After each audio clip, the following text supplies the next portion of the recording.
Issues and Answers, an in-depth look at issues facing Tillamook County. This is Shaena Peterson. Joining me is Erin Skaar. I think the conversation isn't just about affordable housing, it's housing. It's housing. It is available housing. And it's been a really interesting conversation that we have taken up with the task force. We have been in existence for just over a year. We are about 3/4 of the way through a comprehensive housing study for the county, which I'm really anxious to get the results of. Where are our gaps? We know we have some mismatch on the low end, the very low income individuals, those who are on disability, those who are living solely on Social Security. We don't have enough units, and we know that, and we've known that for a long time. We know that for low income, those who are up to probably $35,000 a year, there's pretty close to enough housing in that bracket if only people in that income bracket were utilizing that housing. So then we take the step up above that to about $35,000 a year to $65,000 a year. And what we're finding is there's not enough housing in that window. And they are living in the housing that is more appropriately priced for people between $20,000 and $35,000. So there's amazing downward pressure on our housing market. And we're having issues even above that $65,000 into the $100,000 because people are moving to Tillamook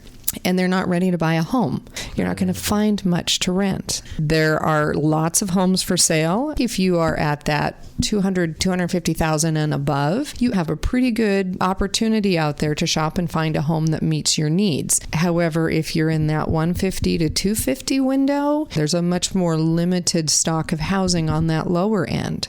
How do we change things so that we can just make building a home more affordable, which thereby makes whether you're buying it or renting it more affordable? What are the tools that we need to put in place in terms of deed restrictions and so forth to ensure affordability remains? Here are things that have been done in other areas. Here's the specifics. Here's how it works. Let's look at some language that cities and the county can consider adopting. If we could put together some sort of sample zoning that says, here are some things you might consider. Here's some language of what it looks like if you take away the garage. Here's some language of what it looks like if you allow a smaller lot size. These are cities that have done this elsewhere. Here are recommendations of things that have worked in other places that are similar to you that you might consider. Who lives here?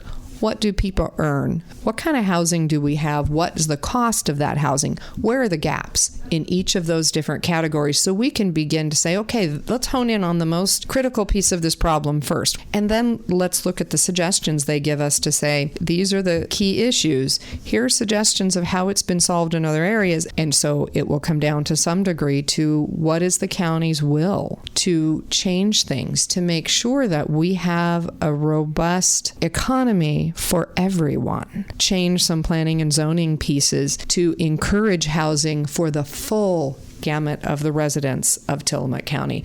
The end of December is our deliverable date, but definitely by the end of the year we'll have the study and we'll start to make it available to everyone. If you'd like answers about an issue in Tillamook County, email issuesandanswers@tillamookradio.com.